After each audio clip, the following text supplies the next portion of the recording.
That's it. Yeah, that's off. If you click OK, it'll eliminate that bar. But that's the other case. And is it making, It's recorded, it's already recorded. okay, so we're good. Red dot is good. That's all. Have everybody kind of settle down, and that's for me to settle down too. Starting out today. There we go. Hi. So welcome. If you've all in the back can hear, that's great. If you'd like to move forward a little bit, and then I don't have to shout.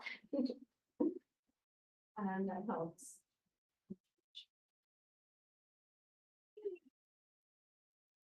Settling in. My topic today was about change, and this starting out and coming to do this talk today has turned out nothing like I thought it was going to be. And it has been a wonderful lesson on change, just from shifting gears and seeing this pattern in myself about planning and trying to, as a way of saying, okay, I've got this planned, this is what's going to happen. And it's just this constant little wheel that's always going in there. And now I'm very interested. Thank you for all of the change it gives. But what I was going to do is invite you all to notice the change. Just in the last 5 or 6 minutes when we were talking, there's a lot of noise in the room. To now everybody's settled and quiet, and I'm being too quiet. So and that kind of a cup in your hand, feeling the warmth of the cup.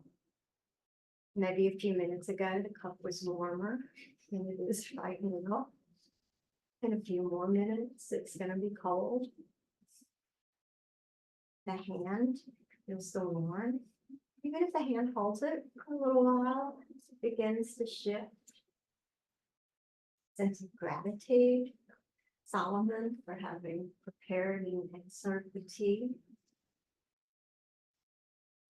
Shifts into just an awareness of us being together, sitting, and just the joy of coming together, just to practice in the dark. And so all of these changes come with pleasant, unpleasant experiences. The kind of the little change in the schedule. I could feel this little kerfuffle going on inside of me.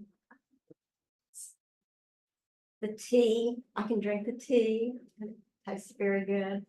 And I'm sorry, I have a soft voice, so just listen carefully as we go forward. And I will try to speak up. That, even just, that little bit, there's a little bit of self that comes up here. It's like, okay, but people tell me this all my life. I'm too quiet. No, and, letting that go, letting that release. So all of these things is in just a few minutes. Here we have seen the 3 characteristics. I spill my tea. And we've seen the 3 characteristics that the Buddha talks about. That there's change. Everything is in harmony. There is a dukkha. I've spilled my tea. I got into a little kerfuffle. Thank you. There's generosity and help and keeping things moving. Everything changes. Along with that change, there's some suffering. There's stuff we like, there's stuff we don't like. And out of that, there comes a self. that when we put together this, sense of change and a sense of memory and the attention to that, we can begin to see, oh, I like this, I don't like this, I'm gonna keep this, I'm gonna hang on to this, oh, this is mine. I spilled my tea, that what's wrong with me, that I spilled my tea? And it just goes around and around and around. And we are so habituated to doing these things. And so the importance of just looking at, kind of this creates for me what I call my Katie view. And it's like I'm standing on a platform and I'm looking at the world, and I'm looking at the world from my view. What I already know, what I've already learned, all of my experiences that have laid that out for me. And a question comes up about what happens if I look at it through the Dharma view. Just a little bit of shift. And does that change anything about how I approach the world? And what happens? And so, Joseph Goldstein talks about turning towards the Dharma. And if we can just turn a little bit in following that direction, that it might, and sometimes very dramatic ways, just kind of opens up a whole different way of relating to the world. And so the Buddha talks in the Dhammapada, which is a set of verses that are reflective of the Buddhist teaching, says, all created things are impermanent. Seeing this with insight, one becomes disenchanted with suffering, and this is the path to purity. All created things are suffering. Seeing this with insight, one becomes disenchanted with suffering, and that is the path to purity. All things are not self. Seeing this with insight, one becomes disenchanted with suffering, and this is the path to purity. So out of these essential verses, it really becomes, that if we can see these three characteristics clearly, then that's like a doorway in to being able to see this continual wheel of suffering, of grasping and clinging, of noticing, wow, this is not working. I feel like I've got rope burn. I'm trying to make things go in one way and it's going another way. And sense some disillusion with the process of me, mine, I can make this happen. I can do something about this. And when we think that, then there's a little bit less of a self that comes up. And maybe a little bit of a window into seeing this something that is beyond self. So, we all see change. I mean, that's nothing new. I don't think that was new for the Buddha, that there were other teachers who were talking about change. But what the Buddha brought into it was looking at change and this impermanence within the context of that there is also suffering, and there is also the creation of self and the solidification of self. And that by looking at how this works for us, it gives us this window, like I said, this window in, this doorway in, to be able to see how we can also untangle, and that and losing interest in it somewhat, and that in itself becomes liberation. That's kind of cooling of the fires, so that we're not as attached to the things that are not the way we think the world ought to be. So, like I say, everybody sees impermanence. You can see it just in this moment. But when I get out and I really start, and in this moment where I can see it, but when I walk out of here and I go out to get in my car, I'm expecting my car to be there. I think that's it, that's permanent. Not only is it gonna be there, it's gonna start, it's gonna drive me home, and I'm gonna get home safely, and that's permanent. So, well, where did this connect happen? Very interesting. No idea. But that's the point, that creates, again, it creates this doorway for us to investigate, see what that's about. And there's suffering in that, because that suffering is one of these days my father's going to be there, or something is going to happen and it isn't going to start. And when I hit that it's going to be a shocker, because and that in itself is suffering. And then I'm thinking, yeah, oh, well, I need to get a car alarm, and I need to get a and all this other stuff that's going to plan it to prevent that from happening.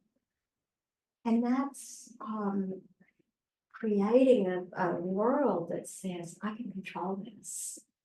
If I don't like it, I can do something different, I can make it different. You notice that doesn't work sometimes. And enough times maybe to reinforce me to want to do it again and again. But overall, it just creates a lot of push and pull against the way things will be. And that push and pull reinforces me. And it doesn't just reinforce me, it reinforces there's something wrong with me. Because if I can't push and pull the world in the way I want it to, and something isn't, then that must be my fault. There must be something that I could do, that I could affect that change. Well, there are thousands of things going on around us all of the time. We don't even aware of all of it. How are we going to change? And so it's setting up something that's just totally impossible to do, and putting us in in an overwhelming situation. And pulling us farther away, pulling us farther toward a sense of self. I keep focusing on the sense of self because the sense of self was one of those things when I heard about, oh yeah, impermanence, suffering, I got those too. When I got down to the sense of self, I'm like, I don't know. I'm gonna have to put this one on the side for a while because I haven't gotten there yet. And there are a couple of things that really have helped in seeing more of this not self. One of the things is not calling it no self, calling it not self was a bit of a shift. But the other things that we're bringing in some other practices that really helped. And one of those things is kindness, and looking at with kindness. What happens with this practice, apparently, I haven't gotten there yet, but what happens is that when we sit and we see this suffering that we're creating, and see letting go of that suffering, compassion arises for ourselves and for others. I personally needed a little bit of a jump start on the compassion to be able to then see that compassion in arising more spontaneously, little bits at a time in me. And that's where some of these heart practices come in, like metta and compassion practices, Tom Lin. They help us to keep the heart warm in what can feel sort of like a really hostile environment sometimes. And just to help me at least remind, oh yeah, that's my intention, be kind. I want to keep that intention in the forefront of my actions. And another thing that helps is relationship. That to sit and think about, impermanent suffering, not self. Impermanent suffering, not self. Impermanent suffering, not self. that is really dry. And it can get kind of squirrely on, you know, in thinking, can kind of get like, oh, no, I'm with myself off. Whoa, really felt that way out in meditation, and there's just not a me out here. Well, and then it goes away, and then it's like, well, what was that? So we need people that come together like we have today, just to come together and see, to be with each other, to share the space. As we were sitting to that, the energy in the room, just creating quiet, peace, gave the atmosphere to be able to just sit in silence and in the moment, and to see these patterns arise and pass and rise and move, and, you know, without having to have a reaction or to do anything, because of the calmness and that everybody's energy brought into the room, and for those of you who contributing to that. The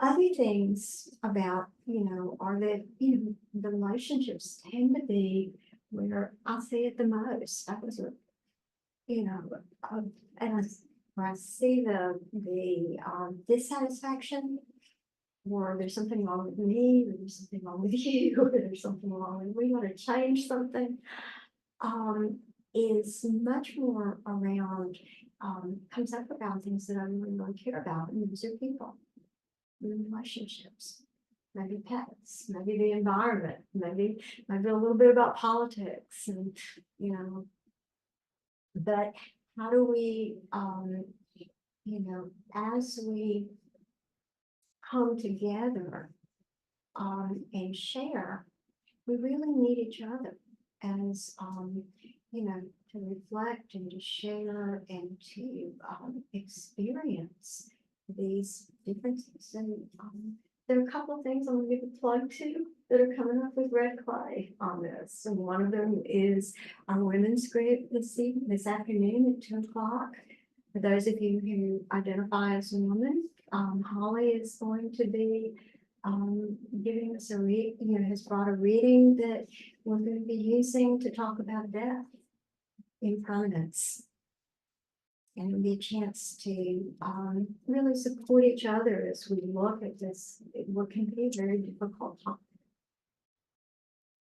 And, you know, inside dialogue group, one of the things that for me has brought this sense of,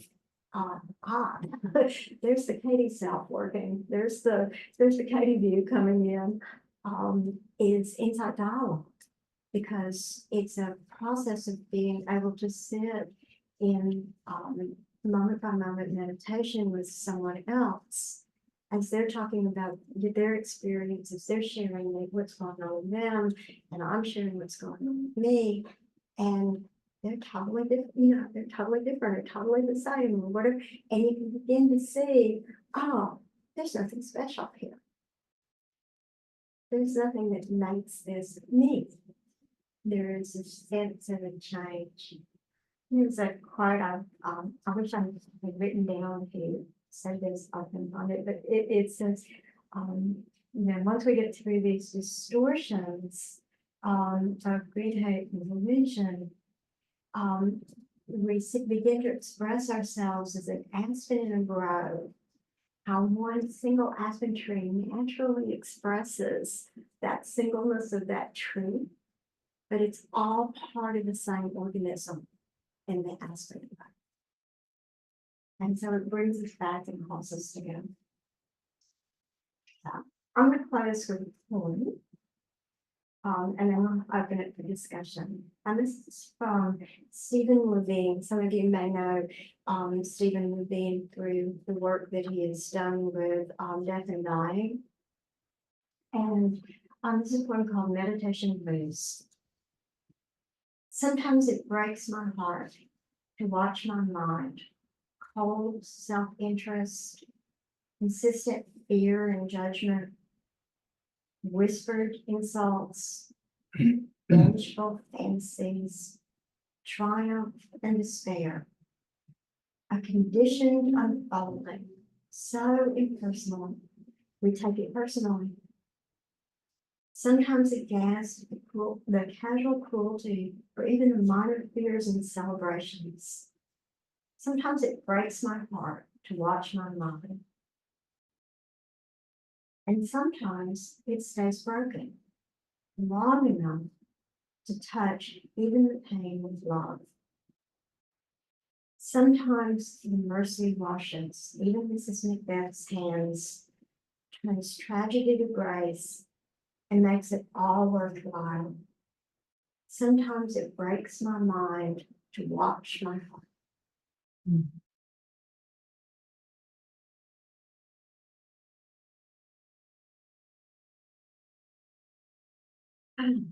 Comments, thoughts?